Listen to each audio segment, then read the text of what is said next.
Thank you, Mr. President, and I hope my accent enables my words to be heard as clearly as I hope to present them. I find it remarkable. Two things were remarkable, I must say, when I was first invited. One is, I actually did not believe the proposition. It was, and I read it, this House believes that Hamas is a greater threat to peace than Israel. And I give you my word of honor, I actually called Oxford, I went online, I couldn't believe this was an actual proposition. You mean that's debatable? I actually thought for a moment that pro-Israel forces at Oxford had somehow put this into the lineup, as we call it in America, when you put a lineup for your players on your team. I was stunned. The other was when I realized, by God, they really are serious. It must be an academic institution. And I realized, as Orwell said, some things are so foolish, only an intellectual could believe them. And I realized, okay, this is it. This is a Western world tragedy, the amount of nonsense that is often believed in academia. And so this is a debatable proposition at such an illustrious institution. It's actually sad, as I will point out over and over, just appealing to your common sense. You need know nothing about the Middle East to understand how absurd the proposition is. It's of course valid, but that it's debatable is an absurdity. The other is my biography. I must say I have been called many things, including controversial, but of my long resume, just to be described as controversial, may I say to you that to the millions of people that I broadcast to every day, I am not controversial whatsoever. So clearly, those who invited me find it controversial. All right. Let me just give you an analogy. I didn't check, I should have. In the 1930s, was there a debate at this auspicious place? Was there a debate over the following proposition, that Nazi Germany, that Great Britain is a greater threat to peace than Nazi Germany, or Nazi Germany is a greater threat to peace than Great Britain? Was there a debate in the 1930s? That is a perfect analogy to what we are debating tonight.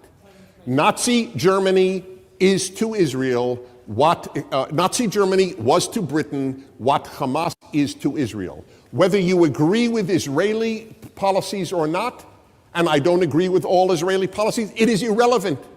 The question is that analogy fair? So let me ask you a question. I'll take you in a moment, actually in 2 moments. But let me begin. Who is the greater threat to peace? Let's forget Israel, okay? Who is the greater threat to peace in Syria? ISIS or Israel? Who is the greater threat to peace in Lebanon? Hezbollah or Israel? Who is the greater threat to peace in Egypt?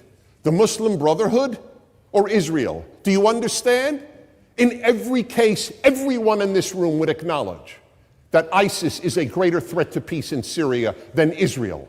In every person in this room, I have to believe, even Professor Schlein, would have to agree that ISIS is a greater threat, that the Muslim Brotherhood is a greater threat, and that Hezbollah is a greater threat. All of a sudden, we change the entire scenario because it is now Hamas instead of Hezbollah, or ISIS, or Muslim Brotherhood. Number two, just on this issue, just appealing to your common sense. In modern history, every war has been between a free state and a police state, or 2 police states.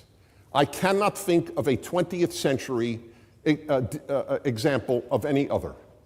And the same holds true here. You have the police state of Hamas. If you differ with Hamas, they kill you. Where in the world other than Israel does anyone ever argue that the free state doesn't want peace and the police state wants peace? There is no other example on earth. There is no other example on earth of a country targeted for extinction. None. 220 some odd countries in this world. Only Israel is targeted for extinction. And we have a debate on whether the state targeted for extinction is the barrier to peace. That is quite a leap of faith. In the age of beheadings, as you have tragically experienced here in the UK, we have a debate. Hamas is a kindred spirit to ISIS and Hezbollah and Boko Haram. What do you think, they're an exception? All of those are monstrous. But Hamas, they're a terrific bunch who really want peace. If it only weren't for settlements. There were no settlements prior to 1967. Why wasn't there peace? Israel would dismantle the settlements for real peace in a moment because the Israeli people are much more interested in sending their kids to college and in having a peaceful life and in making a good living and inventing more medical and technological devices than they are in fighting wars. This would be the first free state in history to prefer war to peace. It is highly, highly unlikely. The Hamas covenant, which you heard from Adam earlier, the Hamas covenant, it says Israel will exist and will continue to exist until Islam will obliterate it, just as it obliterated others before it.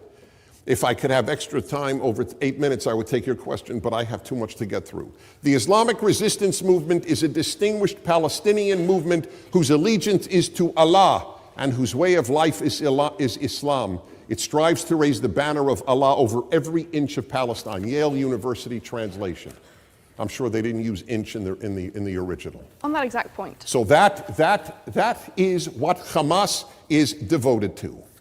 Now, yes, I can. Oh, then please. So all of the organizations that you're citing as a threat to peace just happen to be Arab and or Muslim. Could you explain to me why you think that might be the case, that you only view these organizations as threats to peace?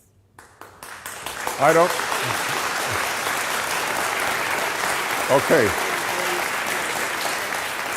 You obviously, those of you who applauded perceived the profundity of the question that I didn't. I don't quite understand. They are all a threat to peace. That is correct. Why did I only pick on Arab Muslim? I said Boko Haram. That is not Arab. Arab and or Muslim. Yes, Arab and or Muslim. That is correct. The only beheading groups in the world today, to the best of my knowledge, are Arab or Muslim. Why do you think that is, in your estimation? Why do I think that is?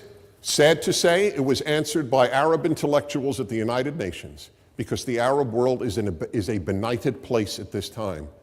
The status of women is particularly low. The Arab world translates fewer books in a year than in 10 years than Greece. The entire Arab world translates fewer books than Greece does in 1 year. There is no interest in the foreign world. It is a benighted world, the Arab world. It is a tragedy. This is not anti-Arab. If you love Arabs, you have to understand how low the moral level of the Arab world at this point is. And that has nothing to do with individual Arabs who may be saintly. But that is the dominant moral state. You are taught that you cannot judge civilizations as if Britain and Mali are on the same moral level. That is to give up on hope for humanity, to claim that there is no civilization that has produced something better than something else. So that is the tragic reason. They're not beheading people in Western civilization. They are in the Arab and Muslim worlds, and not the entire Muslim world. Now, why then? My second part is to answer the question, why is something so obvious that Israel wants peace and that Hamas wants to destroy Israel? Why is that debated at one of the most illustrious academic institutions on earth, Oxford? I have two answers. One is, there has been a broken moral compass in the intellectual world in the West for the last perhaps 80 or 100 years. I will give you an example. I studied at Columbia University at the School of International Affairs.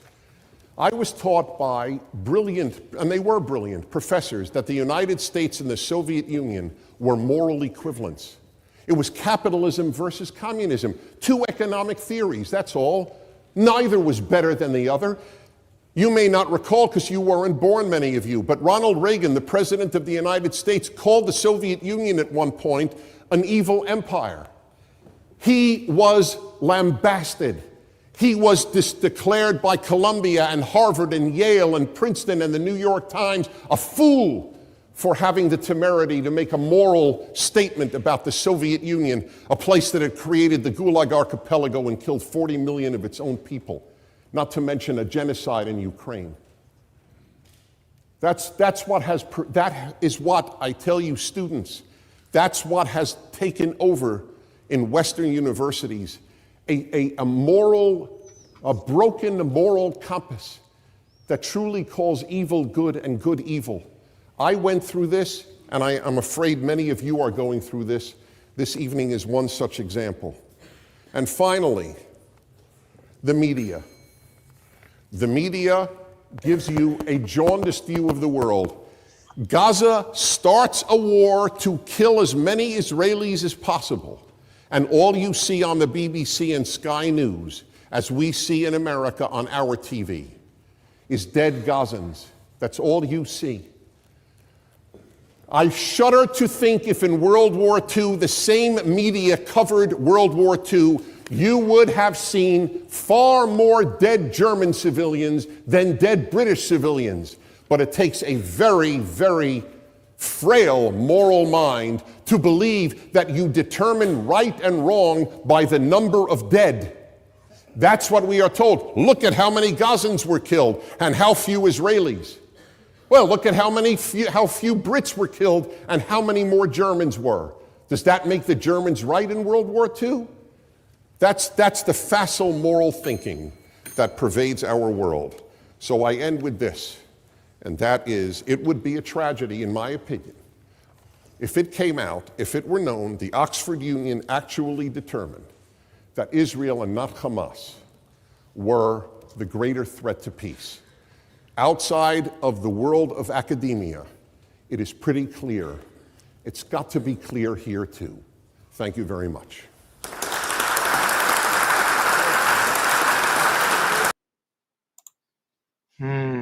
It's got to be clear here too.